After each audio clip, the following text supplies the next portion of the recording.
Então vamos dar continuidade ao estudo da obra Grande Síntese. Já está em quanto tempo que nós estamos nessa leitura, hein, Ismael? Nós começamos quando? Daqui a pouquinho dá 2 anos, né? Daqui a pouco tá uns 2 anos, porque, olha, foi mais ou menos quando o Silvio entrou, se lembra que a gente ia começar? O Silvio ainda entrou no comecinho que a gente pegou o Grandes Mensagens. E acho que isso vai fazer 2 anos e meio, né, Silvio? Mais ou menos.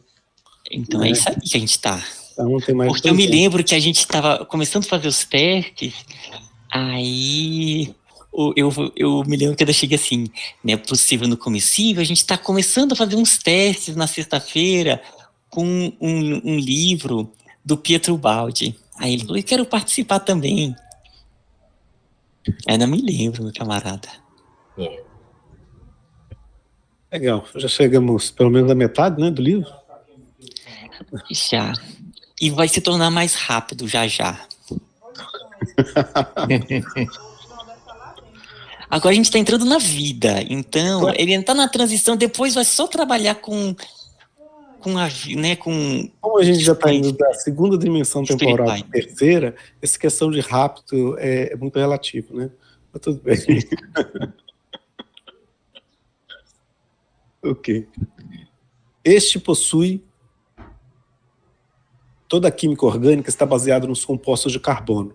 Este possui as qualidades que o tornam particularmente apto às funções da vida, como seja grande elasticidade química, isto é, faculdade de combinar-se com elementos químicos mais disparatados, ou que lhe confere excepcional fecundidade de composições. Para quem é químico sabe como que os hidrocarbonetos eles se conectam com várias outras substâncias, né, que dão origem a diversas moléculas que a gente chama de moléculas orgânicas, né? Inércia química transmitida também aos corpos a quais se une, funcionando como resistência nas reações, constrangendo-as a uma lentidão de movimentos que não é usual no mundo da química orgânica. Inércia é aquela medida da resistência à alteração do seu estado, né? Então, a gente chama de inércia qualquer coisa que reage à alteração do estado, né? Na mecânica é a massa, né? A alteração da velocidade. E aqui ele está falando essa inércia química é a resistência a alterar a sua qualidade, a sua própria essência, né? Então as reações vão sendo bem devagar, dando tempo ao tempo, né? Essa questão do carbono ter sido usado como elemento para a vida, né? Que você falou que essa possibilidade dele formar redes imensas, e essas redes, cada uma vai criando propriedades completamente diferentes, e tem umas reações que são de tantos e tantos passos, tem umas que demoram minutos, às vezes horas. Então, ela tem uma série de características que possibilita processos de estabilidade. E que, de certa maneira, nesse novo milênio, vai acontecer um pouco do ponto de vista da sociedade, um momento que a gente começa a se interligar mais, porque o carbono é isso, ele consegue se interligar bastante. Então, no momento que a gente aumenta a conectividade, aumenta também todo o dinamismo do ponto de vista de comunicação de informações, ele altera completamente. E isso permite a formação de estruturas totalmente diferentes, né? Então, é mais ou menos o que está acontecendo agora nesse nível mental.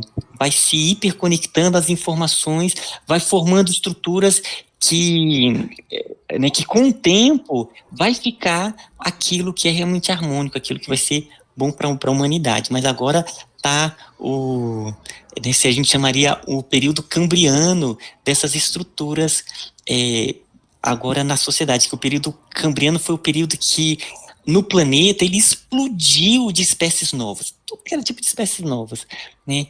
Isso tudo vem da conectividade. Quando se aumenta a conectividade, permite isso. E o carbono foi isso com os átomos.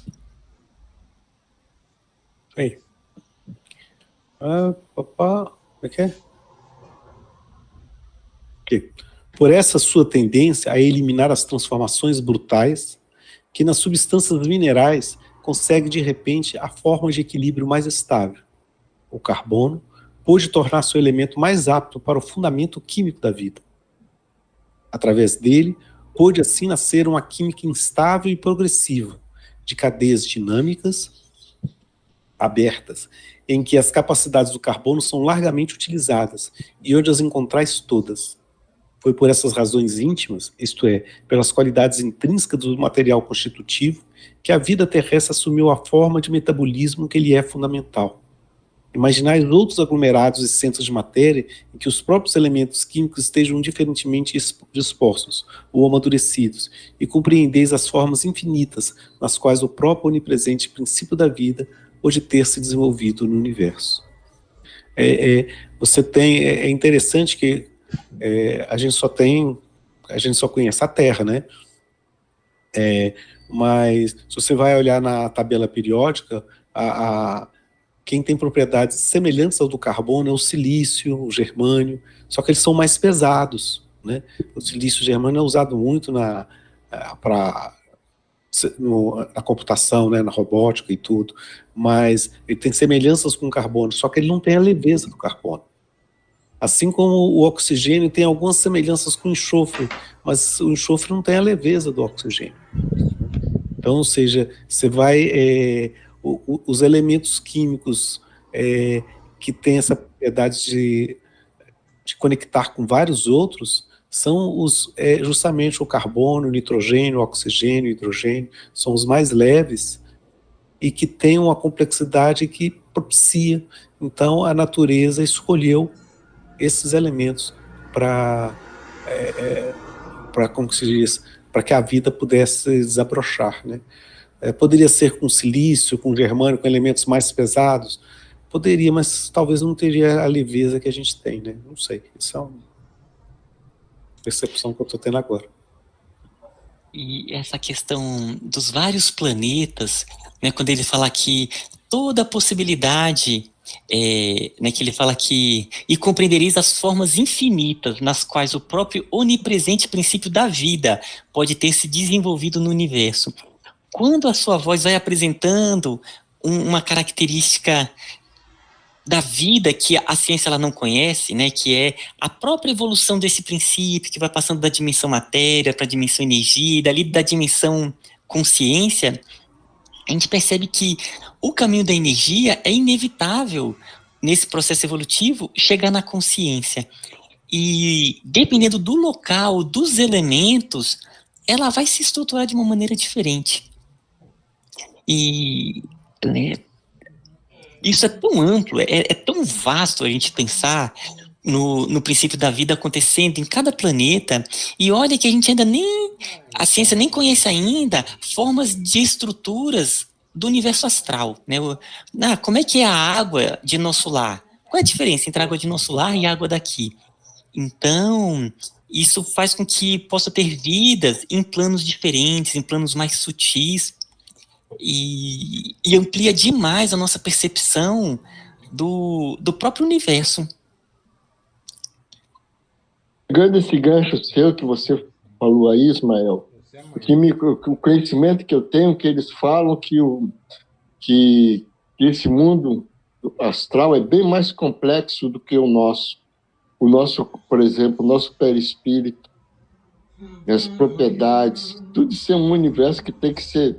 Aí você vê, imagina, aí a gente pode ter uma noção da grandiosidade de Deus, porque a gente só pensa Deus assim na matéria aqui, esse universo que a gente vê, e o universo do outro lado, né? Isso.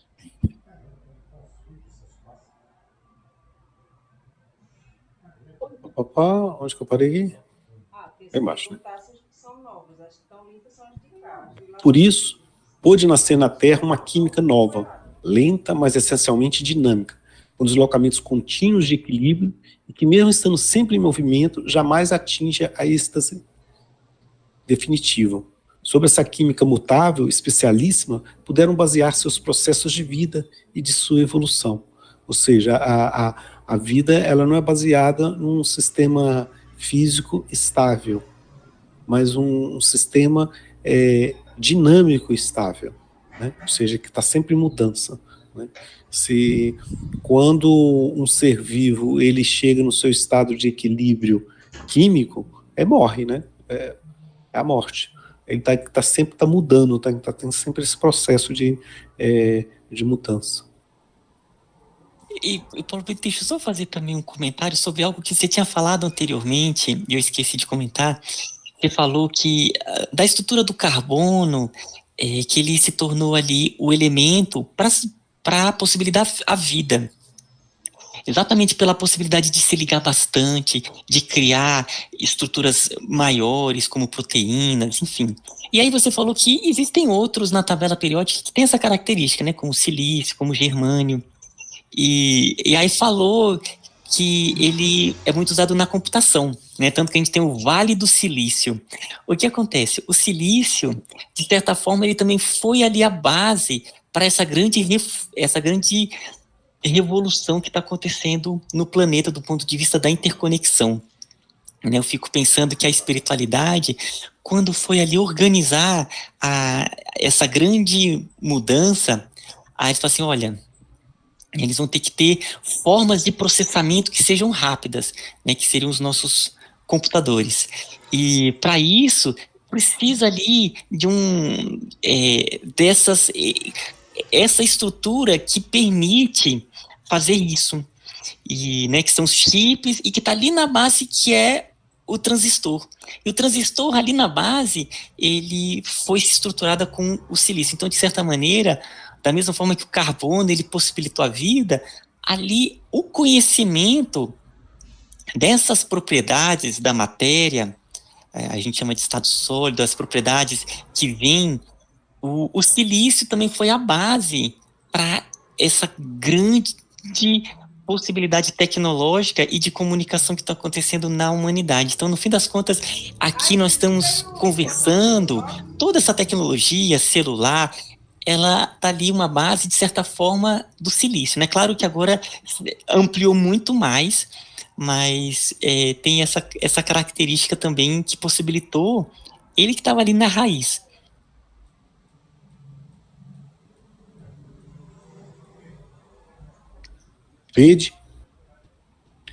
Vede como nesses seus primeiros movimentos encontrais o germe das características fundamentais que mais tarde acompanharão sempre todos os fenômenos biológicos, e são as únicas que poderão permitir sua progressiva transformação ascensional. O impulso originário encontrou, desta maneira, os elementos aptos para permitir seu desenvolvimento, e pôde assim desenvolver-se e desenvolveu-se em vosso planeta. A química de equilíbrio estável da matéria transformou-se desse modo na química de equilíbrio instável da vida. A ordem estática transformou-se em ordem dinâmica. Isso prova que a vida é uma fusão de dois mundos, pois enquanto é matéria, é ao mesmo tempo fecundação desta, por obra de um princípio dinâmico superior, a energia. O corpo feito de barro recebeu a alma do céu, o sopro divino. Para ter vida tem que estar, o corpo físico tem que estar em mudança permanente, né?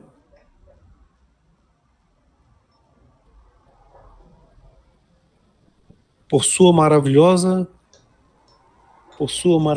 plasticidade, o carbono é a protoforma da química da vida. As condições da atmosfera primitiva eram nas relações da gênese da vida ainda mais favoráveis que no presente. Muito mais rica de ácido carbônico, que era abundantíssimo, mais densa, quente, carregada sobretudo de vapor d'água, oferecia também como elasticidade química de uma matéria mais jovem e menos estabilizada. Condições de todo favoráveis que agora desaparecem pela condensação e a gênese das matérias protoplasmáticas.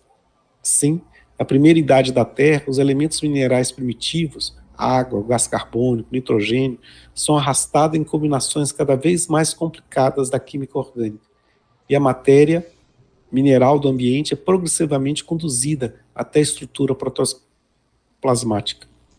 Hoje encontrareis o mesmo processo na assimilação que os vegetais operam, partindo dos elementos minerais primitivos, isto é, na síntese das proteínas, realizam a partir das substâncias inorgânicas, naqueles laboratórios sintéticos que são as plantas. Tem coisas que só a planta faz, né? Nós não fazemos, né? Ou as bactérias, né? Que é a assimilação do nitrogênio, né?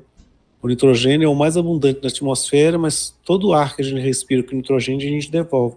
A gente não consegue assimilar o nitrogênio. Só aquelas... quem fala muito isso é o André Luiz, naquele livro, acho que é Missionários da Luz, não é? Eu não lembro agora. Que ele fala sobre o nitrogênio, assimilação do nitrogênio. É um dos livros do André Luiz. Ele fala assim, bem a importância dessas bactérias que faz a absorção do nitrogênio. Esqueci agora qual dos livros. Isso me interessa. Hã? Isso me interessa. Eu esqueci. Não é os Mensageiros, se não me engano, é Missionários da Luz. Se não me falha a memória. Eu vou olhar depois de novo. Faz muito tempo que eu li esse livro, então... E Paulo Vitor, quer dizer, e todo mundo, né?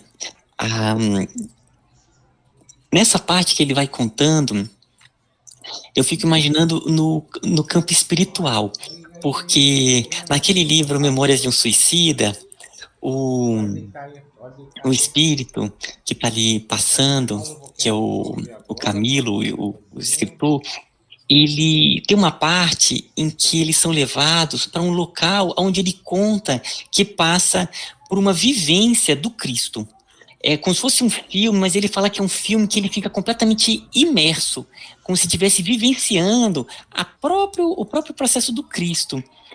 E agora, com essas tecnologias, cada vez mais de imersão em 3D, você coloca os óculos e se vê naquele local, eu fico imaginando que na espiritualidade também deve ser feito muitos desses vídeos de uma imersão, né, mais rápido, claro, de todo o processo da formação do planeta, de formação, como que o planeta ele foi se estruturando, como que foram surgindo a vida, e as pessoas elas vão vivenciando ali como telespectadores toda essa riqueza, essa beleza que foi a vida, inclusive para que as pessoas possam reencarnar cada vez mais com um carinho, um amor com a própria Terra, né? Conhecer a história da Terra é algo que você ganha um amor, você se percebe cada vez mais fazendo parte de toda essa dinâmica da vida, do ciclo da vida.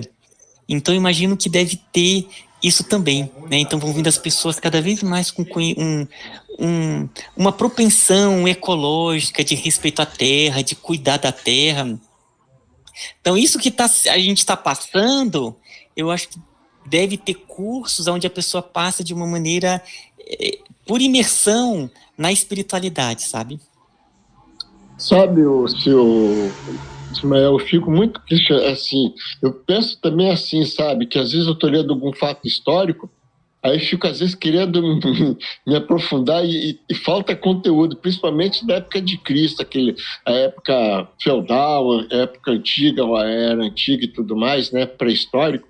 Eu falo assim, aí sou eu que falo para mim mesmo, Jair, fique tranquilo, que você vai chegando no plano espiritual, tu vai ter uma alma lá que criou esse arquivo, tá lá e você vai consultar e você vai ver. Bom, isso aí que me serve de consolo, mas tem que ter isso.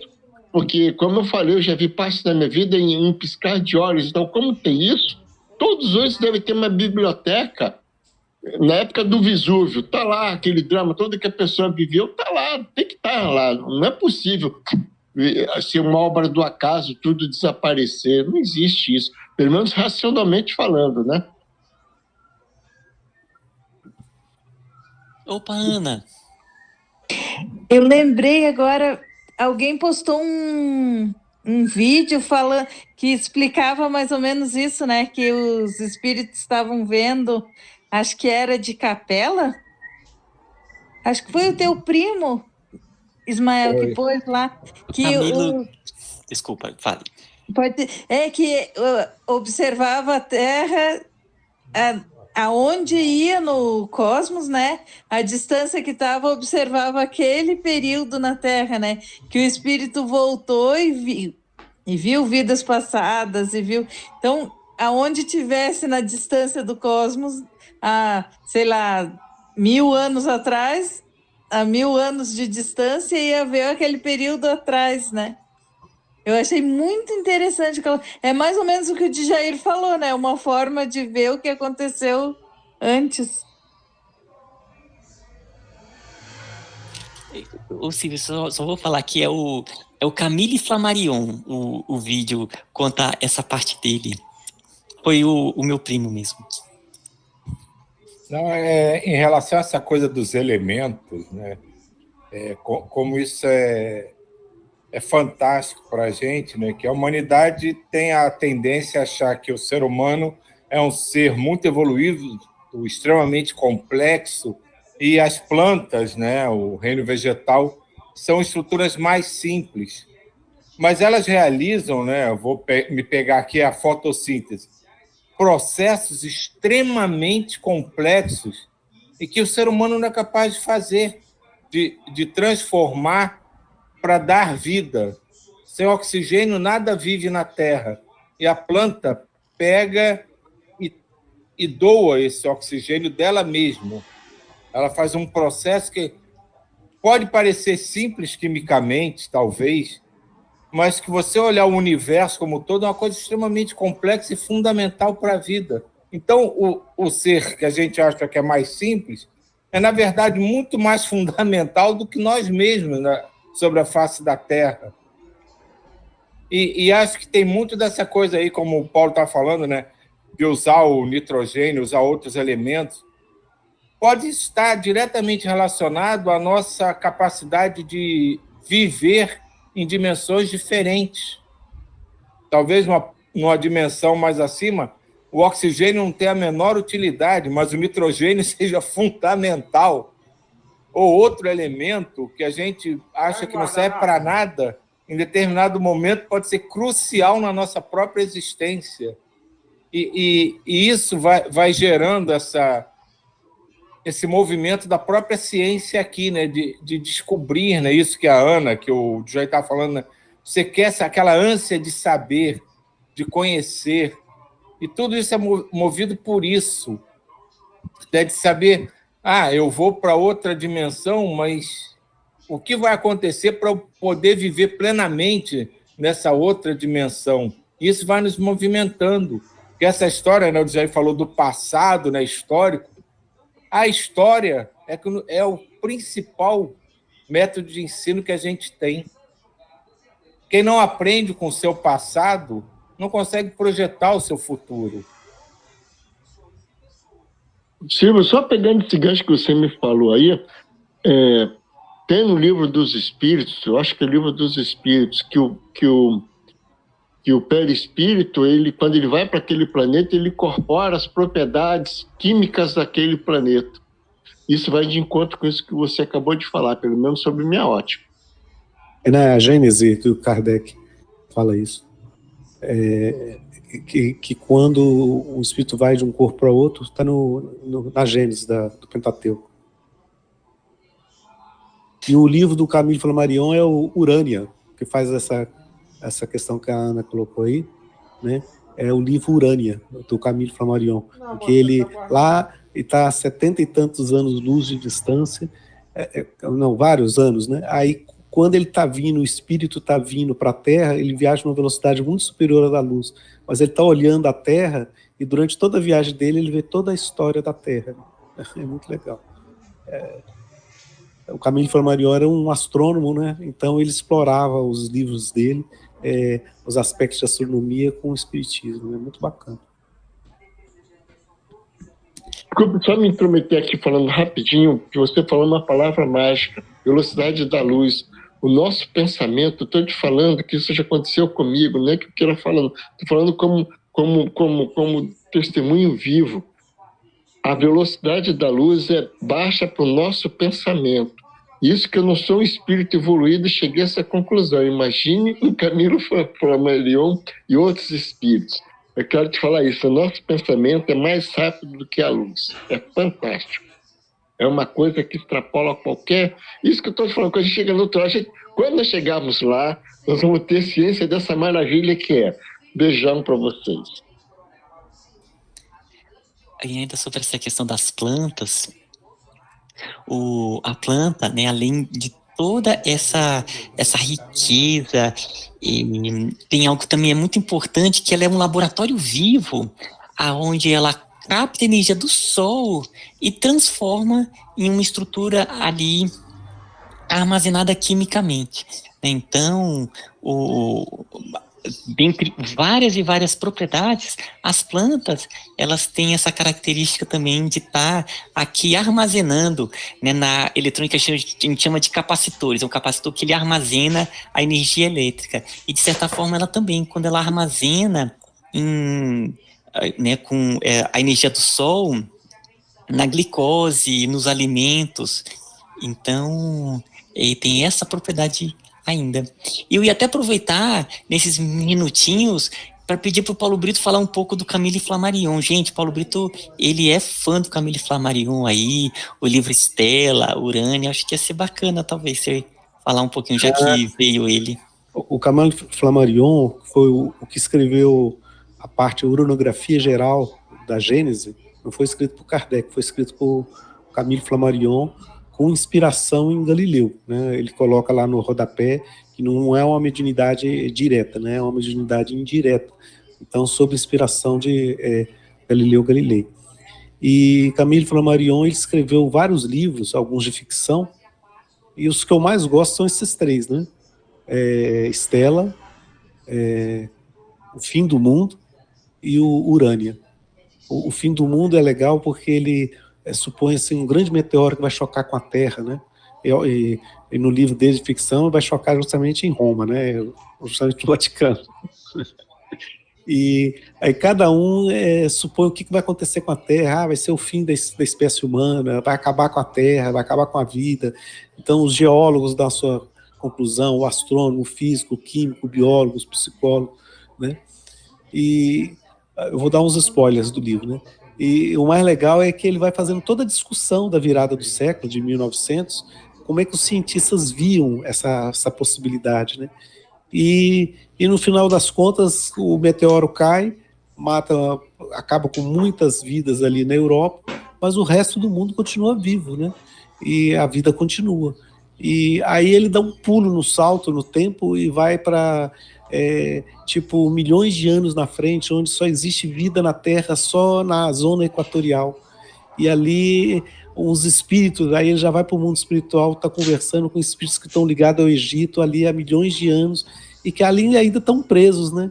Assim, não, agora que a Terra já não tem mais condições de vida, nós estamos indo lá para alguns satélites de Júpiter. O próprio Camille Flammarion sabia que Júpiter não tinha condições de vida, mas os satélites dele tinham, né? Não, nós estamos indo para os satélites de Júpiter, né? Então a humanidade estava sendo transferida aos poucos e alguns ainda rebeldes ainda continuavam presos à Terra. Ele tem toda uma visão extremamente fantástica. E o Estela é o melhor de todos, né? Eu recomendo fortemente a ler o livro Estela, sabe?